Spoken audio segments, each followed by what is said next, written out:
grande calor. Está muito calor. Muito calor. Dizer que vamos a ter um verão frio. Não, isso é mentira. Eles não percebem nada. Está tirando século XVI. Século XVI esta igreja? Século XVI. Foi bonita.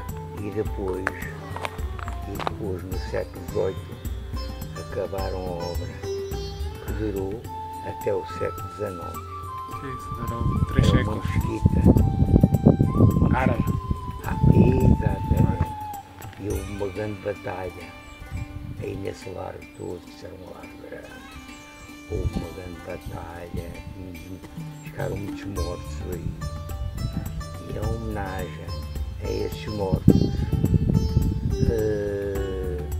requalificaram a igreja, que era pequenina, hoje em dia no século XVIII e terminou no século XIX.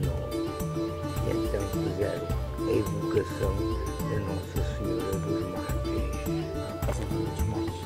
Exatamente. A evocação da Nossa Senhora dos Mártires. Uma igreja, um local bem estacionado.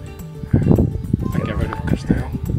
Está muito bonita. Está bonita, está. E é diferente, nota-se que não é normal aquele centro assim, em circular. O castelo é a Avenida 242. Também era árabe, não é? Aí viveu os árabes, os fenícios, os cartagineses, aí viveram homens que andavam nus. Também. Andavam só nus, não tinham roupa e não falavam, não estavam civilizados a falar, Era só gestos, não é? só com sinais, está a compreender? Pois. Só com sinais.